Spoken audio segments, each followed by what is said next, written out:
Y'all should be ashamed of yourselves. Getting up at press conference, talking about nothing. Learn the laws. I tell y'all that all the time. Learn from me. But because I'm younger than all y'all think y'all can't learn from me, huh? It seems like the super mayor, Tiffany Henyard, enjoys her time in the courtroom. She gets sued a lot of times. But this time, she's taking the offensive with a lawsuit of her own, challenging the trustees of Dalton in what appears to be another chapter in the village ongoing power struggle. Max Solomon is their attorney. We believe strongly that that meeting was improperly called and improperly held. The residents of Dalton were confused. But is this a legit legal battle or just another waste of time? You guys already know the answer, but let's dive into these court documents and see why this whole case just seems like an unnecessary distraction from the real issues facing the village. Let's get into it. So in this court case, you see the plaintiffs, you see Tiffany Henyard, and grouped in with Stanley Brown and Andrew Holmes. So I know a lot of people thought that maybe Stanley Brown was going to be more on the side of the other trustees, but it looks like Stanley Brown doesn't know where he wants to be. So he's following Tiffany Henyard in this court case. And the defendants are obviously the village clerk and the other trustees, Trustees Brown, Trustee Norwood, Trustee House, and Trustee Belcher, and Keith Freeman as the village administrator for the village of Dalton and the Dalton Park District.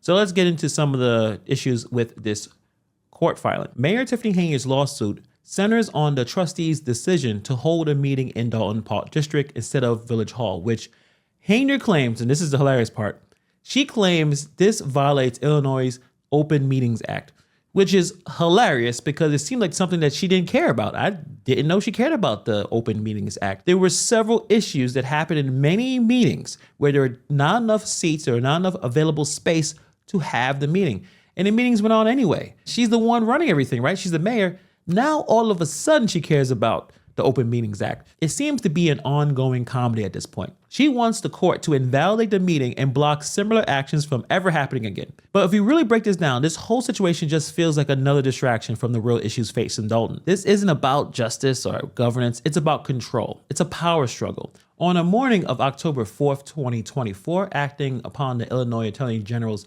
public access opinion, Mayor Henyard directed via written communication to defendant Keith Freeman, the village administrator, to, in essence, direct resources to ensure compliance with the public access opinion. The letter is attached to his complaint and identified as Exhibit B. Defendant Keith Freeman refused to acknowledge the written directives of the mayor, refused to act as directed, and refused to communicate in any way, shape, or form with the mayor. Interesting. I thought Henyard wanted to fire him, and they're all embroiled in this FBI investigation. Does she really want to talk to him?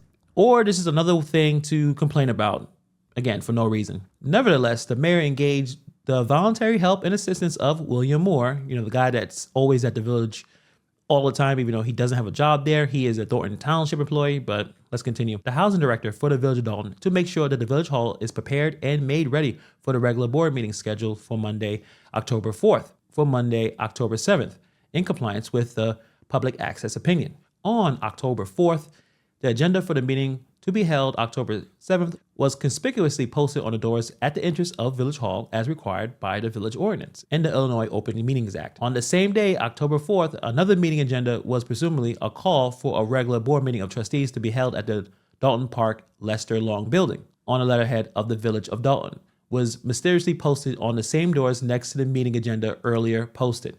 The agenda and call was signed by the defendants, and that's all the trustees there. A copy of said trustee's agenda is attached to this complaint and is identified as Exhibit D. While defendant Allison Key, the village clerk, was not present for work at Village Hall on October 4th and has not been present for work at Village Hall for weeks, if not months, prior to October 4th.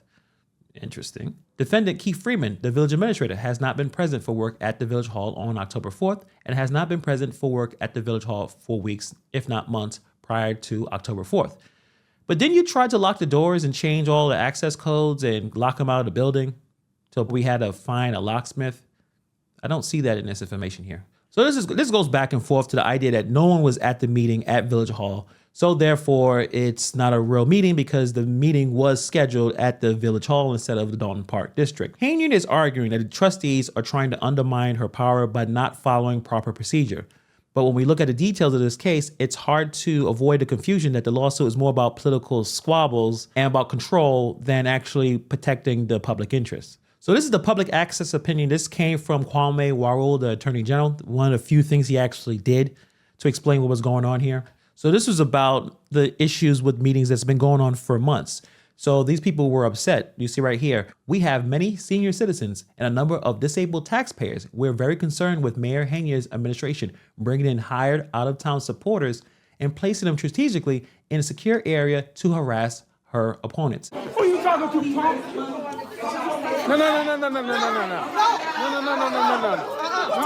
To a man, Tom.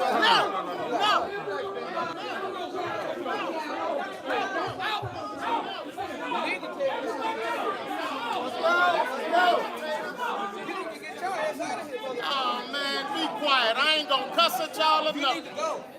You do too. So you see right here where Keith is struggling to stand right now. He is in an area where employees are supposed to be. He is not an employee of the Village of Dalton. So why is he over that side of the facility? He should not be there. I'm assuming they're talking about Mr. Dotts and Keith Price.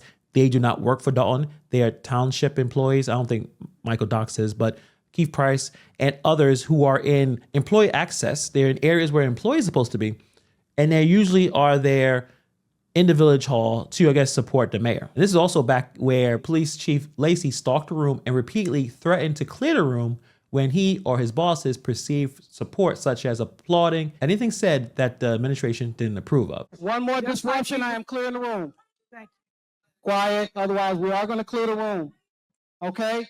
One more word, we're gonna clear the room. I'm clearing the I'm room. just saying, One more time, I'm clearing the room. Point of wasting my time. If you don't calm down, I'm going to clear the room. Okay, last time I'm gonna say it. And you see right here at number 8, accordingly, the Attorney General concludes that the board violated Section 201 of Open Meetings Act by failing to make its June 3rd and July 1st meetings convenient and open to the public. So all the complaints that many of the citizens had was heard by the Attorney General, and the Attorney General agreed. So now she's using this opinion to sue the other trustees. Go figure. The opinion reflects that both sides have some issues here, but does this really need to be in the court of law? The problem is, again, it always goes back to Henyard. She is the head of the administration. She is the leader. The fact that Henyard is trying to make the trustees go to court over a meeting location and agenda postings just feels like a drastic overreaction, desperate to hold on the little bit of power that she has. And especially when there are much bigger issues for Dalton to handle. There are bigger issues that Dalton needs to address right now. So in my opinion, this does little to support Henyard's claim that the trustees are deliberately undermining her authority. It's more like pointing out technicalities, something that should be worked out internally rather than wasting time and resources in court. But like I said earlier, Henyard loves going to court. The trustees had scheduled a meeting at the Dalton Park District instead of the Village Hall. They posted their agenda on the door of Village Hall, giving more than 48 hours notice as required by law. Henyard claims that this violates the Open Meetings Act because Village Hall is supposed to be the designated location. But here's the problem. Tiffany Henyard had her very first meeting as mayor at Dalton Park District. So if it's okay for her, why suddenly is an issue when the trustees do it? This reeks of hypocrisy. How can Henyard argue that the trustees violated the law when she done the exact same thing? It's hard to take her lawsuit seriously when it seems like she's playing by a different set of rules when it benefits her. You can say this about the entire Tiffany Henyard administration. She has a different set of rules. This lawsuit just feels like a way to grab control again, to distract from the bigger issues at hand. She wants to be back at the Village Hall because that's where she has the most control, I guess in her head.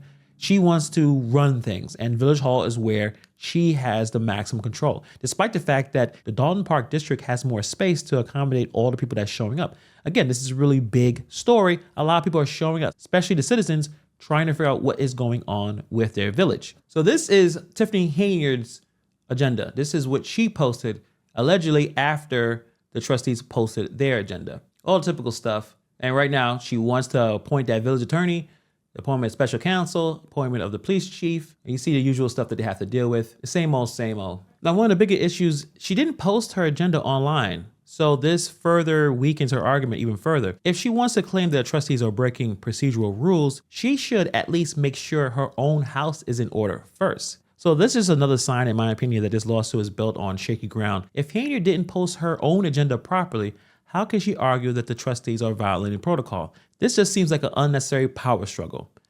And this could be avoided if Henyard tried to communicate. Instead of filing lawsuits, maybe the village should try to focus on working together to solve these issues. So this is agenda for the regular board meeting from the Board of Trustees that happened on Monday. And again, Henyard actually showed up at this meeting, but I guess it was a real meeting, even though she showed up and was booed out of the building, but I digress. In this document, the trustees clearly posted their agenda with 48 hours notice.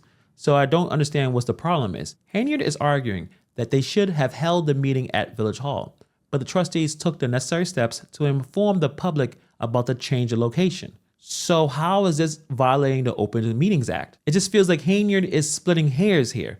If the trustees followed the rules, gave the public adequate notice, and still Henyard is dragging them into court over these technicalities, this doesn't feel like a lawsuit about transparency or accountability. It just feels like a personal vendetta. Even she knew where the meeting was. She showed up.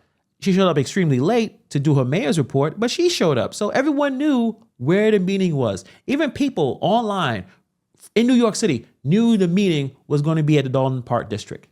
So instead of wasting time on legal battles, why don't she just try to improve on her communication within this administration? This is what Tiffany Henyard wants out of this situation. Wherefore, for all foregoing reasons, plaintiffs humbly and respectfully request that this honorable court enter an order. A, declaring that the Village Hall, located at 14122 Martin Luther King Jr. Drive, Dalton, Illinois, is the main office and the primary place for the Village of Dalton and the purposes of the Illinois Open Meetings Act. B, enjoining that the Dalton Park District from making its property and its facilities available for future parallel meetings of the Board of Trustees for the Village of Dalton, and C, for any other reliefs as this honorable court may deem just and proper. Respectfully submitted, Tiffany Henyard, Stanley Brown, and Andrew Holmes, and their attorney is McStephen O.A. Solomon, and he just called himself Max Solomon. He was actually at the non-meeting at the Village Hall that Monday. Now, I'm no lawyer, I'm not a judge, I'm just a YouTuber. But in my opinion, this lawsuit just appears more about political posturing, political positioning, rather than legitimate legal concerns. The emphasis on minor technicalities like meeting locations and agenda postings just seems like an excuse to escalate this ongoing power struggle between Mayor Henyard and the trustees. Mayor Henyard just comes across as a hypocrite. She wants control. She does not like being told what to do. She does not like being told what to do. Anytime she's being pushed to do something she's not interested in, she will kick and scream and cry about it. So a real mayor would try to resolve these issues by communicating, trying to find some level of compromise. Henyard, on the other hand, is opting for legal actions, which just, continues to waste time and resources. If I was a lawyer in that area, I would be making a lot of money. Unfortunately, the energy is not being spent in the right way. The energy should be spent addressing Dalton's real challenges. Unfortunately, this lawsuit just feels like a distraction from the real work that needs to be done in the village. But what do you guys think about this situation? Let me know, put in the comments below.